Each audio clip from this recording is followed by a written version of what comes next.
So I'm speaking to one of the Jamais Screenwriting Fellows at the Sundance Film Festival, Barbara, with your project, The Other Side. But say it in Espanol, it sounds so more eloquent. El Otro Lado. El Otro Lado. So your background is 4 shorts so far. I was wondering, in the sort of ideas and themes that you've verified before, if it somehow overlaps into what would be your first feature film. What are your concerns as an artist? Yeah, definitely. My last short film, Dios Nunca Muere, we actually spent about 3 years working with an immigrant farm worker community in upstate New York.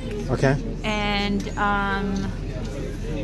kind of in speaking, we mostly spoke to a lot of the mothers there in terms of kind of how it was raising children in that community and kind of what their experience of motherhood and being a woman in this community was. And that was a theme I attempted to tackle in the short.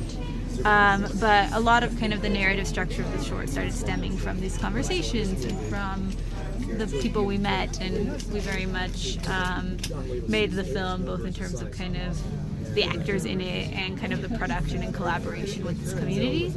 And while the feature film, it's a different story and definitely I'm filming in Texas, not in upstate New York.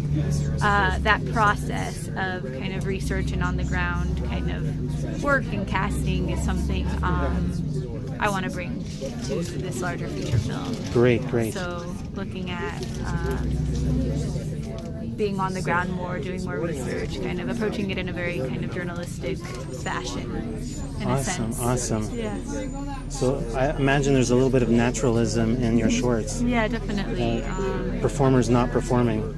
Yeah, so we're definitely, for this feature film, we're almost the majority of the cast is like 16, 17 years old. Okay. So we're definitely going to be looking at kind of street casting from the area. A lot of what I'm talking about in the film is kind of the different sectors of being Latin American or Mexican American, Latin American, in terms of, first generation, second generation versus immigrants arriving for the first time versus, maybe more privileged Mexicans that are living in the U.S. and kind of that dynamic. So in terms of casting, I definitely want an authenticity of history and understanding of kind of those differences within the Latinx community. And you're writing it on paper. What are some reference points for you in terms of maybe even sound or like paintings or? Yeah. I mean, the place itself is so vibrant, the border, and it's there's this almost this like faded history and kind of vibrancy that you feel that I definitely want to explore in terms of the visuals of the film, in terms of this claustrophobia versus kind of where sectors of that community where it's much more free, kind of even in soundscape, in terms of kind of where is it loud, where is it bombastic, kind of when you are in Mexico versus when you are in the U.S., what are the different sounds you're hearing, what are the different backgrounds around, kind of making that world come alive, I think is very important in terms of talking about this fluidity and stagnancy that exists on the border. And in terms of kind of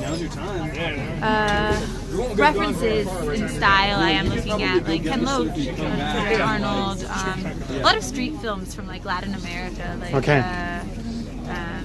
looking at like Rodrigo D from Colombia or Pichot from Brazil, which has this kind of almost street vibrancy that I definitely want to explore. Do you have any specific epiphanies or eureka moments where you said, oh, I'm trusting my instinct with this aspect and I'm going full throttle with certain elements? Like, did you have one of those moments or several moments like that? Yeah, I think several moments. I think what is really special about the lab is it really takes you back to most of the essentials and kind of your inspiration for really starting the script and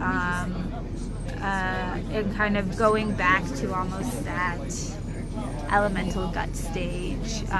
You're remembering things that you really want to explore and reimagine in ways that maybe kind of Yeah, you kind of forgot. Yeah. So definitely going back to character and kind of history within that character, and kind of how and where I can reveal certain elements from the protagonist's past to just make this story more richer and more human. And it is a human story, and kind of that journey of kind of where I really take my protagonist, I think, is what I explored a lot. Great. So you're essentially stripping down the character to then maybe build them up again. Yeah. In a sense.